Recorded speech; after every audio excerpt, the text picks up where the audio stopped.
اکثر جی اٹھتے مردے بھی سن کر وہ حال اگر خود ہی پوچھیں بیمار کا عالم کیا ہو. سیدہ خدیجہ کے سر پہ ہاتھ رکھ کے پوچھا خدیجہ کیسی ہو؟ قربانی دیکھو دین کے لیے، قربانی دین کے لیے قربانی. یہ دین ایسے نہیں پھیلا، قربانی.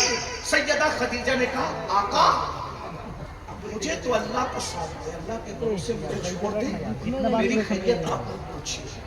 جتنی دیر تک آپ مجھ سے باتیں کریں گے اتنا دیر جا کر آپ اللہ کے دین کو ٹائم اور وقت دیجئے. جتنا وقت میرے ساتھ باتوں میں گزرے گا اگر اتنا ٹائم آپ نے لوگوں کو سمجھانے میں دیا تو پتہ نہیں اتنے وقت میں کتنے کافروں کو آپ مسلمان بنا کر جہنم سے نکال کے جنت میں داخل کریں. مجھے چھوڑ دیں، مجھے آپ وقت نہ دیں، مجھے اللہ کے بھروسے کر دیں، میں اللہ کے بھروسے ہوں. آپ جائیے اللہ کے دین کا کام کیجیے. یہ ہے دین کی خدمت، یہ ہے محنت رسول اللہ کے گھر والوں، حضور کی اصحاب کی، حضور کی ازواج کی، حضور کی آل کی. یہ محنت ہے، اس محنت سے دین پھیلا. جب حضور نکل کے چلے گئے تو جو سہیلی تھی نا خدیجہ کا ہاتھ پکڑے کہتی خدیجہ مجھے مسلمان کر دے، مجھے کلمہ پڑھا کے اسلام میں داخل کر لے. سیدہ خدیجہ نے کہا ارے تو مجھے کافر بنانے آئی تھی، تو کیسے مسلمان ہو رہی ہے؟ اس کی آنکھوں میں آنسو تھے.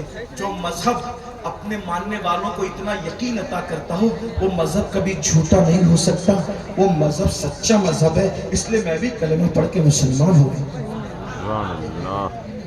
تو بات جو کر رہا تھا خالد بن ولید سے، کس نے وہ خالد تم لوگوں نے بڑا نقصان کیا ہمارا میلہ میں، پھر تم احد کے فوراً بعد مدینے آ کے مسلمان کیسے ہو گئے؟ تو خالد بن ولید کہتے ہیں میں نے احد میں ایک منظر دیکھا.